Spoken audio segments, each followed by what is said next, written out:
बिस्मिल्लाहिर्रहमानिर्रहीम। अस्सलामुअलैकुम। Crime bulletin के साथ मैं हूँ सुंदुस खान। शामिल करते हैं हेडलाइन। कराची के लागे रंगी टाउन में स्कूल टीचर को पुलिस अफसर की बेटी पर तशद्दुद महंगा पड़ गया। बेटी पर तशद्दुद के इल्जाम में पुलिस अफसर ने लेडी टीचर के खिलाफ मुकदमा दर्ज करवाया। गिरफ्तार लेडी स्कूल टीचर से इजहार यकजहती के लिए साथी असातिज़ा का एहतजाज। महमूदाबाद पुलिस ने स्ट्रीट क्रिमिनल्स के खिलाफ क्रैकडाउन शुरू कर दिया। मुख्तलिफ वारदातों में मुलव्विस 2 स्ट्रीट क्रिमिनल्स गिरफ्तार। बगैर लाइसेंस असला और गोलियां बरामद। गिरफ्तार के खिलाफ मुकदमा दर्ज, तफ्तीश जारी। पाकिस्तान रेंजर्स सिंध की जानिब से कस्टम हुकाम को स्मगलिंग की रोकथाम में ताउन फराहम करने के लिए हब चौकी पर स्नैप चेकिंग के दौरान कोयटा से कराची आने वाले गैर मुल्की सामान की स्मगलिंग की कोशिश नाकाम बना दी। तलाशी के दौरान बरामद किए गए सामान कस्टम हुकाम के हवाले कर दिया गया।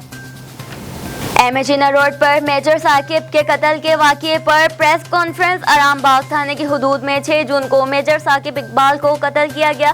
2 मुल्जिमान को साइड सुपर हाईवे से गिरफ्तार किया गया था। दोनों मुल्जिमान पीटी के मजदूर थे। दोनों मुल्जिमान ने दौरान तफ्तीश अपनी वारदात का एतराफ़ कर लिया। फिलहाल इतना ही। मज़ीद खबरों और अपडेट्स के लिए विजिट कीजिए हमारी वेबसाइट csnlive.tv। इसके अलावा हमें फेसबुक और ट्विटर पर भी ज्वाइन कर सकते हैं। देखते रहिए CSN।